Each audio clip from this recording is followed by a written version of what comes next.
First of all, welcome to the channel and thank you for stopping by. When time permits, please consider subscribing. I would greatly appreciate it. All right. Now, the first section of section 1 ends exactly how I thought most of it would be. Nice, soft gravel into a really busy highway. Actually, it's not that busy yet. I gotta say, man, I could run that back and forth all day long. That delivered. I mean, if you want mud, it got it. You want rocky climbs, it's got it. You want stair steps to go up and down, it's got a half a dozen of them. Holy shoot, that was entertaining.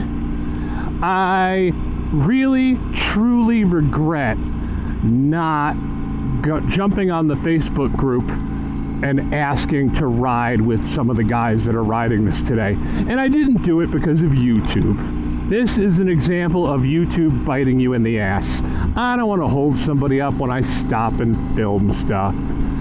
But I could have a lot more fun here if I was not stopping, recording, slowing down. You know, I'm all by myself. I don't want to be lifting this boat anchor too many times. I think with another person, where absolutely I'd be there to lift his boat anchor too. But I do enjoy YouTube. It is part of my hobby. But I will be back here next year for Tim Fest 4, and I absolutely will be riding this again.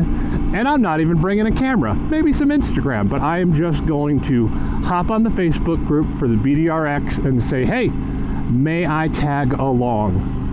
And tag along with one or two other guys and just ride it for fun. But this ride is to give you guys an idea of what's out here. And I think I'm going to focus on the hard stuff because, you know, quite honestly, you don't need to see this.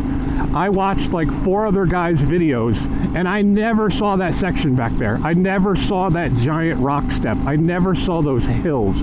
And I'm sure they're out there. I missed them, but that's what I want to focus on. I don't want people thinking this isn't worth the ride.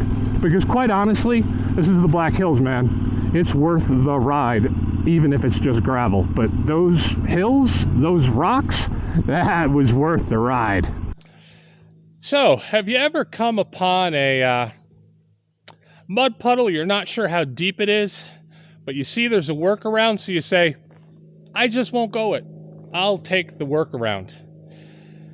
Consider your skills and consider your tires and your speed when you're doing that. This looked easy enough. This looked fine. And then right here, there's where my Motaz gave out. And here's where Frank is trying to save it and then applies a little too much brake. That's a Motaz with 6,000 miles on it. Mud and Motaz with 6,000 miles. Do not do it. As you can probably see behind me, the easy BDRX Section 1 is kicking my ass and making me wish I had my 390 Adventure. Better choices could have been made. I was all the way to the right on here, hoping that I could avoid any depth, because this one does look deep. But unfortunately, I started sliding. I didn't catch it. I got off the power, so I fortunately was able to fall to the right and not into that. But this is going to be a joy to lift. This is lift 3. BDRX, great fun. Bring another person and make better choices.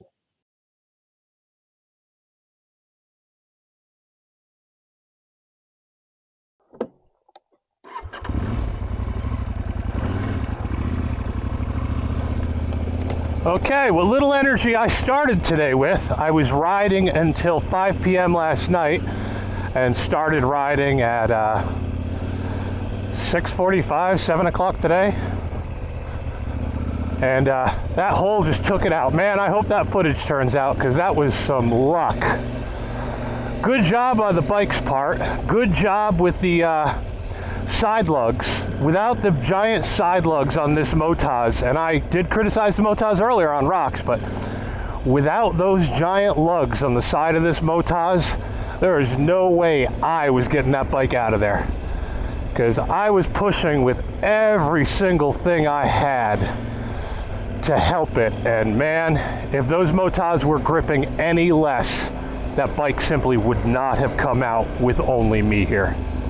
So, all right, Greg, there's your props to the Motaz.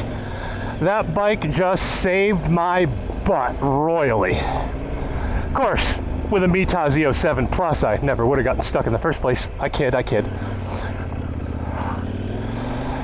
gotta tell you right now, I have gone from a healthy respect of mud puddles to I'm downright terrified when I see these things.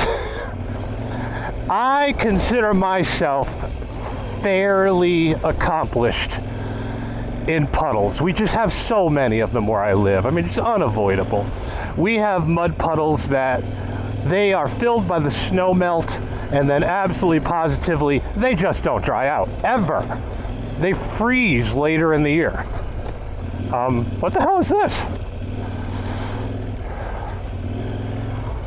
Either I'm reading the track wrong or, yeah. What the hell? Forward? That's definitely not forward. Nobody's been in there in a while. Huh. Well, I think I'll go back and maybe try that other road. I certainly don't want to go by there past that mud puddle again. Okay, so that grassy area with all of the rocks covering it, turns out I was supposed to go that way. But when I walked in there, I went back, took a look at it, and I wasn't going to go in there. That grass was soft. I could just see myself sitting in there. Like, no thank you. I do not want to get myself stuck. So, we did not do that. I got about a 15-minute delay on the highway, and then I am right back on the trail. So we're gonna do this, and that's how I have to err. I am out here by myself on a big bike. I have got all of my camping gear on here just in case I do get stranded somewhere. And honestly, I gotta be careful. If I get to an area that looks like I'm gonna have a self-rescue problem, I just gotta bail and get back on at the next available spot. Your mileage may vary. I'm not a tough guy. I'm out here to have fun. I am not out here to get stuck. So, back to it.